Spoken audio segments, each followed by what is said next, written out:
Sanju Samson যেভাবে India টিমে comeback করেছে, বিরাট কোহলি নিজের ফর্মে যেভাবে কামব্যাক করেছে, আর পুনাম পান্ডে মরে গিয়ে যেভাবে জীবিত হয়ে আবার ফিরে এসেছে, সেভাবে আমিও আবার 1 বছর পর ফিরে এসেছি। So hey guys, welcome to another পর্ব অফ মিম রিভিউ, যেখানে আমরা বিশ্বের উচ্চমানের মিমকে নিয়ে খিল্লি করার চেষ্টা করি আর সেগুলো তোমাদেরকে দেখানোর চেষ্টা করি। তো চলো বেশি কথা না বাড়িয়ে আজকের মিম পর্ব শুরু করা যাক। আই পড়াশোনা করেছি। বল সিরাজদৌল্লার জন্মসাল বল। সিরাজদৌল্লার জন্মসাল আমার নিজেরই মনে নাই। ঠিক আছে, দেখি কি বলে। সিরাজদৌল্লার জন্মসাল তো বইয়ে নেই। সিরাজদৌল্লার জন্মসাল বলে নেই মানে এটা কি? মানে সিরাজদৌল্লার ইতিহাস থেকে উঠিয়ে দিয়েছে গাইস? তোমার সামনে একটু বলো তো আমাকে। না না না না না, এটা ঠিক না। আপনি সবার সামনে আমাকে ছোট করার জন্য সিলেবাসের বাইরে গিয়ে প্রশ্ন করবেন, সেটা তো আমি মেনে নেবো না। ভাই বাইরের টিউশন টিচারকে ডাইরেক্ট বলছে সিলেবাসের বাইরে থেকে প্রশ্ন করেছে। আরে আমরা এরকম তখন করলে স্যার সোজা বেঁচে এরকম পেটের কঞ্চি দিয়ে পিটিয়ে সোজা করে দিতে হতো আমাদের। আর যদি আমি দেখাতে পারি? জীবনে পারবেন না। স্যারকে চ্যালেঞ্জ করছে বলে জীবনে পারবে না। আচ্ছা দেখা যাক।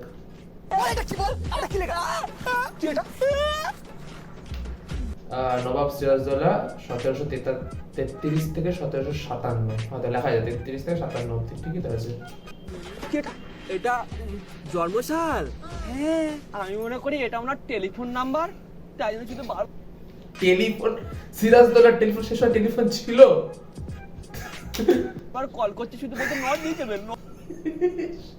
1733 আর 1757 বারবার কল করে বলছে নট রিচেবল।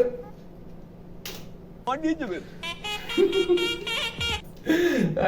আজ দেখা দেখতে হয় স্যারের মুখটা, শুধু বলতে নট দিয়ে দেবেন, নট দিয়ে দেবেন। স্যারের মুখটা দেখার মতো হয়ে গেছে, কিছু বলার নেই ভাই। ভাই ওয়াটার পার্কে গিয়ে নিজের গার্লফ্রেন্ডের চুলে শ্যাম্পু করে দিচ্ছে। ওয়াও, আরে এরা কারা? হোয়াট আ বয়ফ্রেন্ড ভাই। ভালো মতো ঘষ। মানে এরা ভাই বাড়িতে স্নান করে, ওয়াটার পার্কে যায় মজা করতে, আর মজা করার মাঝখানে যখন সুযোগ পাচ্ছে, যখন জল আছে তখন স্নান করে নিচ্ছে এরকম করে। ঠিক আছে, পয়সা উসুল হচ্ছে পুরো গাইস। কিছুদিন আগে তো গাইস তোমরা দেখতেই পেয়েছিলে ওয়াটার পার্কে কি সব হচ্ছে, আর বললাম না। কোন জিনিস মেয়েদের সামনে থাকে আর গরুর পিছনে থাকে? মেয়েদের সামনে থাকে, গরুর পিছনে। তোর মা একটা কোন দিকে থাকে? চাচা পুরো রেগে গেছে। ভাই লাঠি উঠিয়ে চলে এসেছে মারতে। আরে ভাই বলে চাচা ফুল একদম মানে মেরেই ফেলবে আজকে। ডাকছে ভাই এদিকে আয় বলে। ভাই এরকম বাবা মারা ডাকতো, মানে যখন কিছু ভুলভাল কাজ করে ফেলতাম বাড়িতে, আর যখন মার খাওয়ার টাইম আসতো তখন বাবা ডাকতো এদিকে আয়, আয় এদিকে তোর হচ্ছে। সেরকম ভাবে কাকা ডাকছে, রিপোর্টার গেছে, আয় এদিকে আয় তোর হচ্ছে আজকে।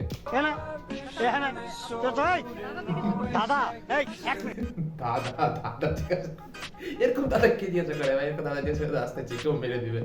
ঠিক আছে চাচার দিক থেকে ঠিক আছে। এক মিনিট ওই তোর বাসায় তোর মা আছে না? আছে? হ্যাঁ, এই উত্তর দাস না। ভাই বলছে কাটছে এরকম করে। আছে?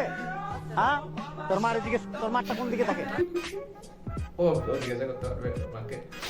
ঠিক আছে, আবার মেরেই ফেল দেবে মনে হচ্ছে কাছে আসবে। তোর এদিকে, এখানে মানে হাত দিয়ে বলছে ক্লাস স্পট করেছে। কাকা ফুল রেগে গেছে কাকা। এখানে। এটা কোন ধরনের প্রশ্ন? কোন ধরনের দাদা এটা? রিপোর্টার গুটি পায়ে পালাচ্ছে আর চাচা লাঠি দিয়ে ধাওয়া করছে। ওয়াও, সলিড ভাই। একটু পিছনে যাস কেন? এরকম বাবা বলতো পিছনে যাচ্ছিস কেন, সামনে আয়, হবে তো। ভুলে গেছে, ক্ষমা করে দেবো না তোরে, ক্ষমা চাইছে আবার। হয়তো চাকরি যাবে, নদী চাচার কাছে মার খাবি, দুটোর মধ্যে কিছু একটা হতে চলেছে। বাবা না বিয়ে ঠিক করে দিয়েছে। আমার বাবা অন্য কারো হাতে তুলে দিকে আমাকে, তখন তুই চাই খাবি, ঠিক আছে? চা নেই আর কি না গাইস, চা ইজ লাভ। চা হলো ভালোবাসা, চা হলো ইমোশন। ইভেন আমিও চা লাভার, আই এম টি লাভার। এর উপরে শুয়ে থাক, আমার কাছে আর আসবি না। চায়ের উপর শুতে হবে, চায়ের উপর কেসে। এমনিতে গরমে আবার বিছানায় শোয়া যাচ্ছে না, দুপুরবেলা বিছানায় শুচ্ছি মনে হচ্ছে একদম সন্ধ্যাপুরে চুল্লিতে শুচ্ছি। ওর তো জীবনই তো চা, আমি তো একটা বাল, সারাদিন ফোন করলেই চা খাচ্ছি। কোথায় যাচ্ছ? চা খেতে যাচ্ছি, চা ঠুসছি, এত চা। দাদা বলে সারাদিন চা খেয়ে কাটায়, যেন ওই শুধু চা খায়। খেতে গেলে, বসতে গেলে, শুতে গেলে চা আর চা। রে আমাদের বাচ্চা কি চা ঠুসবে?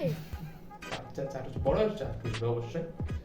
বাচ্চা যখন স্কুলে যাবে টিচারকে কি চা খাওয়াবো?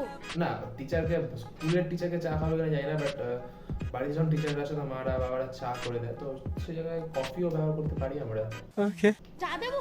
সম্পত্তি কি চা দিয়ে কিনবো? বাবাকে বলো একটু টাইম দিতে আমাকে, আমি কিছু একটা ব্যবস্থা করব। দাদা নিশ্চয়ই চায়ের ব্যবসা করবে guys।